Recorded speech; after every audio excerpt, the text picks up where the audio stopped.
माझ्यासारखे तुम्हीही चहाप्रेमी असाल, तर एकदा अशा पद्धतीने हा खास चहा नक्की बनवा आणि पिऊन पहा आणि मला कमेंट करून सांगा. एकदम नवीन रेसिपी आहे. त्यासाठी काय करायचं आहे, अर्धा इंच आलं आणि 2 वेलची चांगल्या कुटून घ्यायच्या. त्यानंतर पातेल्यामध्ये 2 चमचे साखर घालायची आहे आणि आता 7 ते 8 मस्त ताज्या गुलाबाच्या पाकळ्या घ्यायच्या आणि त्या तोडून यामध्ये घालायच्या. गॅसची फ्लेम सुरू करायची आणि गॅसची फ्लेम अगदी मंद आचेवर करून घ्यायची आहे. इथे आपल्याला साखर कॅरमलाइज करून घ्यायची आहे. अशा पद्धतीने आपण मस्त कॅरमलाइज रोज टी बनवणार आहोत. गॅसची फ्लेम अगदी कमी ठेवायची आणि साखर पूर्णपणे विरघळली की यामध्ये 1 कप दूध घालायचं आहे.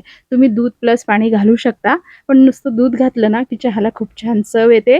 त्यानंतर हे व्यवस्थित मिक्स करून घ्यायचे. दूध जसं-जसं गरम होतं ना, कॅरमलाइज झालेली साखर पूर्णपणे विरघळल्या जाते त्यामध्ये. ती कडक वगैरे राहत नाही. त्यानंतर यामध्ये कुटून घेतलेलं आलं, वेलची आणि 1 ते दीड चमचा चहापत्ती घालायची. त्यानंतर मोठ्या आचेवर या चहाला चांगली उकळी येऊ द्यायची आणि त्यानंतर मंद आचेवर 2 मिनिटं चहा उकळून घ्यायची. सारखं चहाला हलवत राहायचं चमच्याच्या साहाय्याने, जेणेकरून मग साय वरती जमा होत नाही आणि आपली चहा मस्त चविष्ट आणि दाटसर तयार होते.